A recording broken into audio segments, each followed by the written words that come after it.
Some of the people, they see my kitchen and they say, oh my God, why you've got so much of stuff around you?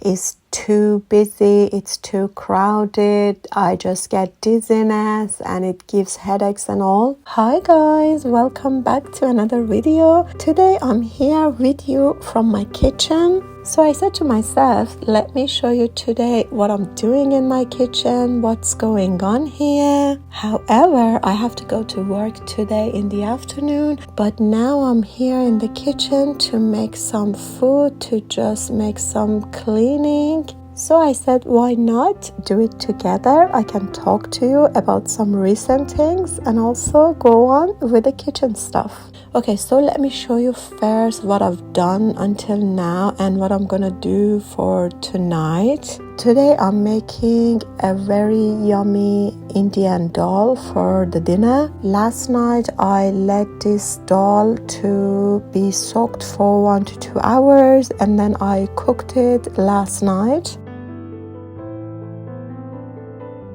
So this is now fully cooked and ready to make it more yummy. Again, last night I soaked my organic wild black rice and then I cooked it last night and I let it cool down today, and it's gonna turn to a beautiful, yummy and healthy salad. One of the best ways to consume the wild rice, such as like black rice, red rice or even brown rice, is to turn it into a yummy salad. You can just mix it with all kinds of vegetable and nice dressing, and you can have it even as a main dish. It's so yummy and filling. And this is the raw organic milk. I usually order my milk from the local farms. And this is 1 liter of the raw milk, which I let it to boil because this is absolutely raw and unpasteurized, so you need to boil it before using it. And now I let it to get cool, then I transfer it into the fridge for 1 or 2 hours to completely cool down, and then I remove the yummy cream from the top to have it sometimes in the morning, and then I return the milk back into its bottle and just keep it in the fridge and use it. In my oven also today there is an ancient traditional bread which is being baked. I'm going to talk about this bread and the flour that I'm using in a while. If you remember, in my previous videos I shared with you that I have changed my morning routine, and in my morning routine I am not drinking coffee anymore. So if I want to tell you exactly, it's about 2 to 3 months now that I'm not having any coffee for my morning routine. Exactly, if I tell you, I started to cut off the coffee from my morning routine from 1st of November 2023. Even though it was like years that I was having coffee for my morning routine. Also, sometimes it happened for me that I used to have more coffees during the day, but suddenly I just cut it off from my lifestyle. It's so interesting because I believe everybody reacts to caffeine differently. Fortunately, in my case, it was not that difficult. It was like as if nothing happened to me. I didn't get any fatigue or tiredness. I did not lose my focus and concentration or lost my energy, and also I didn't get any kind of headache. And to tell you, I replaced coffee with tea every morning. Now I'm preparing nice tea with milk every morning and I'm really enjoying it. I am so much used to it that my body doesn't feel to have coffee anymore. As a matter of fact, I just feel that I want tea every morning instead of coffee now. Now you're probably asking why I did that, why I cut off the coffee and replaced tea. So come and I tell you now.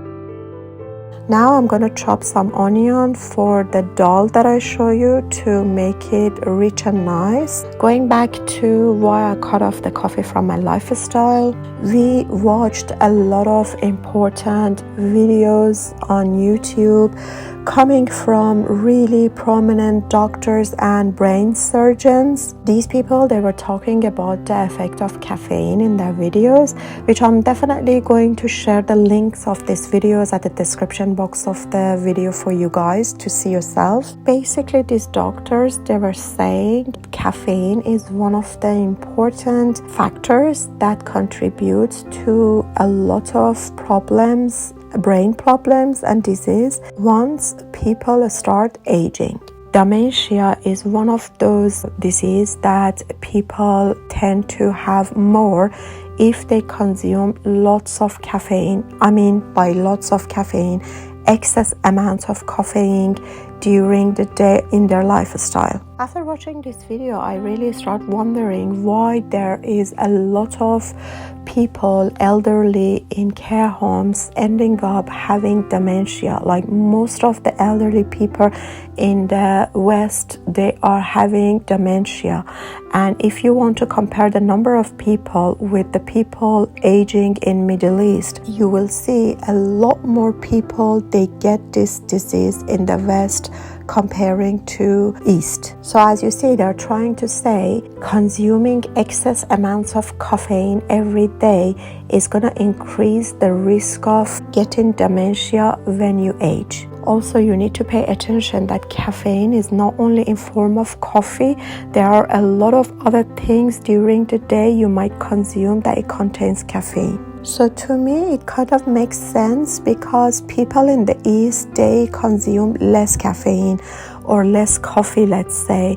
Why I'm saying coffee? Because this is the number one drink that has caffeine and most of the people they are consuming. So in East, people are more consuming tea than coffee, which has less amount of caffeine. And in the West, a lot more people are consuming coffee than tea. So no wonder in West, elderly people, they tend to have more dementia comparing people in the East. So basically they were saying the limit of a caffeine that you can consume every day, it's gonna be like 80, and a cup of coffee, a single cup of coffee contains the maximum limit of a caffeine. Now imagine a person will drink a cup of coffee in the morning and then during the day they go to work or they do anything, they go to coffee shop, how many more cups of coffee they drink. Unfortunately, this habit and lifestyle is spreading to East as well. I see a lot of people in the East also, they are following this lifestyle and start having coffee in their day, and which is not a good lifestyle, is not a good habit to develop. And I was one of them. Actually, I was doing it, and now that I realize it's a wrong thing, I do not want to spread this and I do not want to promote this kind of lifestyle anymore. You should understand that a lot of other things you might consume every day apart from coffee that contain caffeine, such as energy drink, such as chocolate, such as painkiller, and so on. So imagine a person on a daily basis how much amount of caffeine is introducing to his body, and this happens every single day. Now, if you replace your coffee with tea, I'm not saying you must have tea, but if you want to have something, tea is a better option. A cup of tea contains about 2 to 30 dosage of caffeine, which makes you able to have 3 to 4 cups during the day without exceeding the limit of the daily caffeine consumption. But you need to be careful what else you're consuming. So if you're consuming any other form of caffeine, then you have to limit your tea as well. So now you can see why I decided to cut off the coffee and change my lifestyle. And it's so wrong, like all this content that everyone uploads promoting the coffee routine and drinking coffee all the time. I'm not saying that you should never drink coffee at all. Of course, sometimes you can drink it or go to coffee shop and enjoy it, but this should not be turned to a daily habit that you cannot control it. Even me, sometimes, I just go to a coffee shop and have a coffee, but it's just occasionally. It's not an everyday thing that I should do. Now I let the oil to get completely hot. The first thing I'm gonna add is the cumin seeds. I add a teaspoon of cumin seed, let it to change color and the aroma to rise. Once the color changed, I add the chopped onion and I let the onion to get completely golden. So if you wanted to make any kind of Indian dal or just, any kind of grains, you can prepare this onion recipe that I'm sharing with you now today, and you can add it to any kind of cooked grain, and it's gonna turn it a lot more yummier and richer.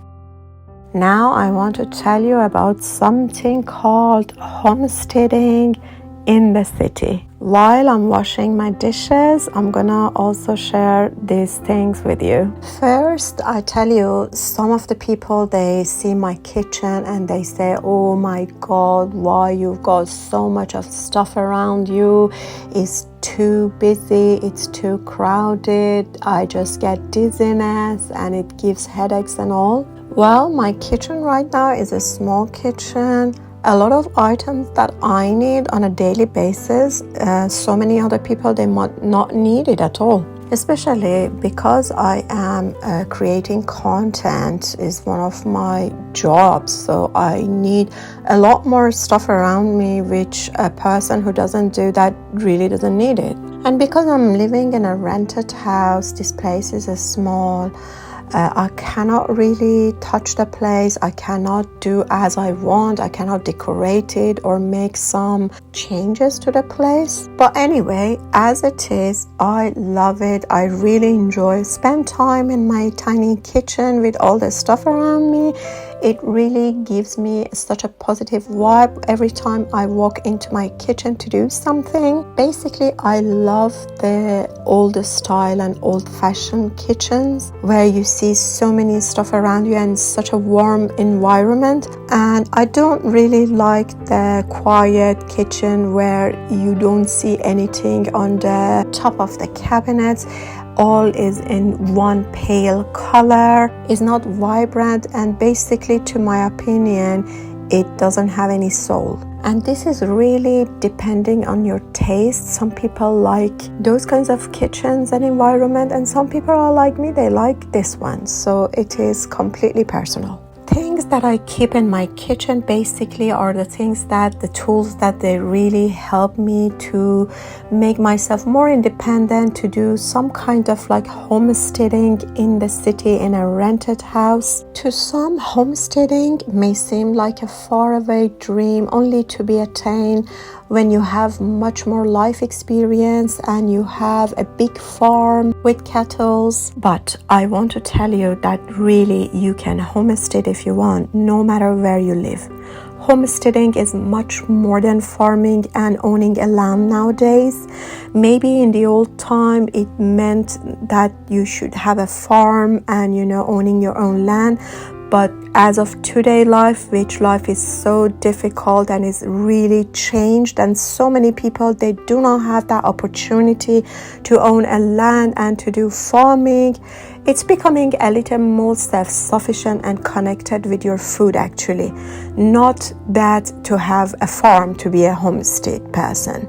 And anyone can do this. I really love to bring a little of homestead goodness into my life. Just like a small ways, you can live your little farm life even if you don't have a cow or have a land. So basically, I really try to be more self-sufficient through my food every day. I do not buy the bread anymore. I try to make my own bread from the ancient grains and flours, which is much more healthy, and I really enjoy doing that.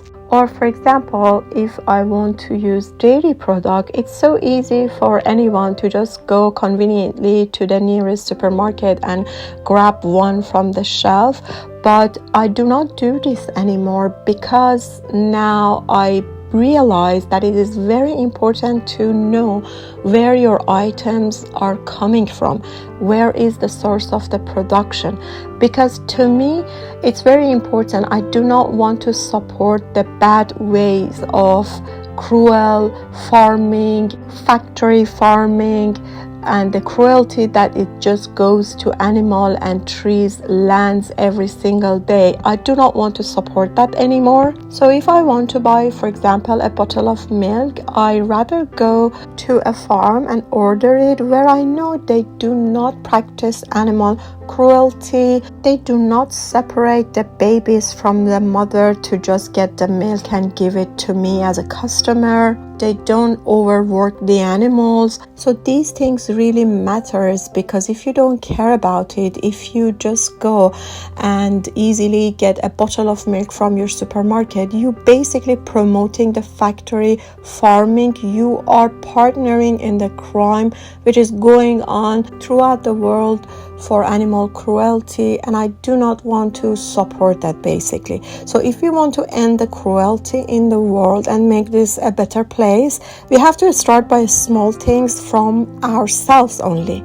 So if every single of us do that and a little bit come out of our comfort zone, then this place starts to be a better place. It is not just you see a cruel picture on social media and just go and like it or comment it and say that, oh, I feel so bad for this animal, or I feel bad for this forest or land. You need to take action, and that action is much more than what you're doing only in social media.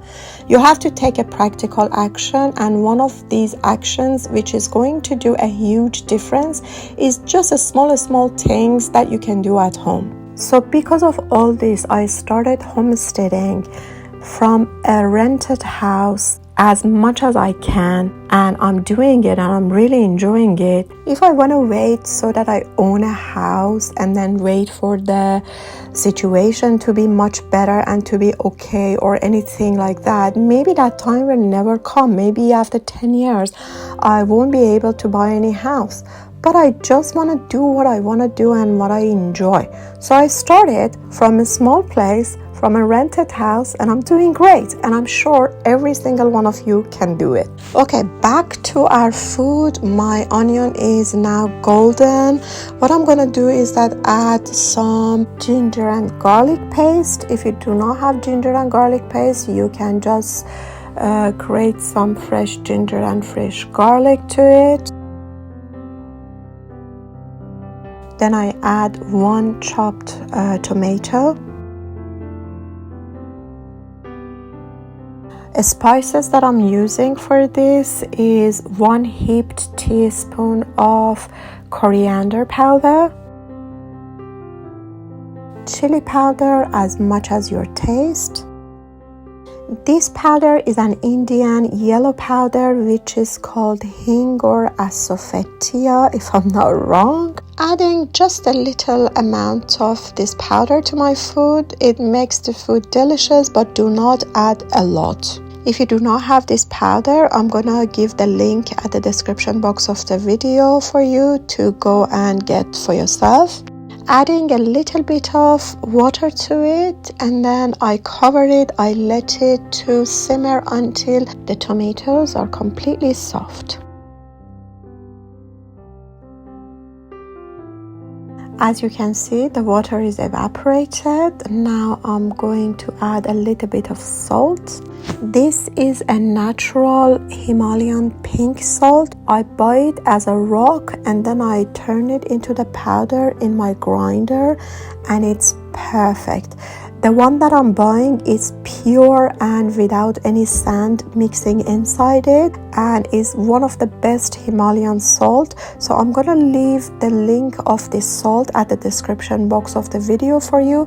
If you want really a good Himalayan salt, this is the one for you. After this, I'm going to add my whole Indian dal that I cooked inside the pan and mix it. This is very delicious, vegan and really healthy. I cooked this dal before with some salt and turmeric powder, and now I'm mixing it. Now I add some garam masala powder to it, and then I go ahead and add dried fenugreek leaves, which makes your food so delicious to the next level. I just rub some of the dry leaves between my hands and I sprinkle over the food. And if you do not have this one, I will leave the link at the description box to get one. It will make your food so delicious. Usually you need to add this one at the last stage, like last 10 minutes of your food to be cooked. Then we cover it and let it simmer until the water will be evaporated a little bit and it look richer. Guys, look at the bread that I showed you before in the oven. It just out of the oven. I made this bread, of course, with the instant active yeast powder, not with the sourdough starter though. There is something special about this bread. This is not a normal common bread that you just bake at home. So let's go and I will tell you the story of this bread and why this bread is so different than every other bread. The bread that you saw is made out of organic einkorn flour. It's an ancient flour which has very, very low levels of gluten in it. Now, why this flour is different and why I'm using this one. Basically, einkorn is one of the oldest ancestors of wheat, goes back to 8000 BC. It's got 14 chromosomes in it compared to 42 chromosomes in modern wheat. It's got higher protein than modern wheat and is considered more nutritious. All of this modern wheat that you go and see in supermarket shelves, including those of the best one, which is written the best one, organic wholemeal wheat flour, they are all industrialized and they've got more chromosome introduced to the wheat grain. That is why it causes us inflammation and it causes us allergy, obesity, and a lot of other more problems. Basically, einkorn is one of the flours that our ancestors, they were working with it from the Stone Age. Can you believe that? So by consuming einkorn flour instead of a normal or whole grain flour, you can enjoy the real bread without causing allergy, without causing inflammation or any other problems in your body, and without being worried that you will gain weight. Of course, working with this flour and baking with this flour is completely different than the normal flours that you see in the supermarket, and you need to know how to work with this flour. You can make any kinds of bread with this flour. You can make sandwich toast, you can make flatbread, you can make pita, you can make sourdough, you can make anything. Even you can create a live sourdough started out of this flour. I have been working with this flour now for few months. I have gained a lot of skills and knowledge, and I am deciding to share all of that with you so that you can just use that one in your lifestyle and make a great change. If I want to show you how this flour looks like, this is a whole grain organic einkorn flour, as you can see. I will leave the link for this amazing flour at the description box of the video that you can just go and get it for yourself and enjoy. Guys, I had to show you how every day nowadays I'm doing my morning tea. Basically, I'm enjoying the tea with milk. I pour less than a half a cup of milk into my cup, and then I add 2 tea bags of English breakfast tea in it, and I put it in a microwave for approximately 1 minute. And I put the kettle to boil. When the microwave is working, I would never go around it or close to it because it has a high levels of electromagnetism radiation, which is too much for the body to get. So while the microwave is working, stay away until it's done. This is the tea after coming out of the microwave. As you see, the tea bag has given its color to the tea. Now squeezing the tea bag very well and throw it away. Then I pour boiling water over it. To make my coffee sweet, I always use date syrup as one of the best thing to sweeten my coffee. This is so good that I do it for my almost everything. I use it on baking. If I want to make anything sweet, I just use the organic date syrup, and I'm so used to it I cannot go for anything else. So I will leave the link of this organic date syrup for you at the description box. That is a best replacement for white sugar. And this is, my friend, is my morning tea. Also, the food is ready for the dinner. I left it a bit longer, that's why it looks a bit drier. I'm gonna go ahead and add a little bit of more boiling water to it. Now, to take this food to the next level, this is what I'm doing at the end of the cooking process, which is going to make a great difference. And that is my hand blender. Once the food is done, I go ahead and blend it just a little bit to make the food look much nicer and richer. Then adding some chopped fresh coriander, and that's it. My food is ready. I always buy a lot of vegetables every month. I clean them, I chop them, I put them in the plastic bag, and I keep it in the freezer. So whenever I need them, I just go and grab one and add to my food. So this is I always do with all kinds of vegetable.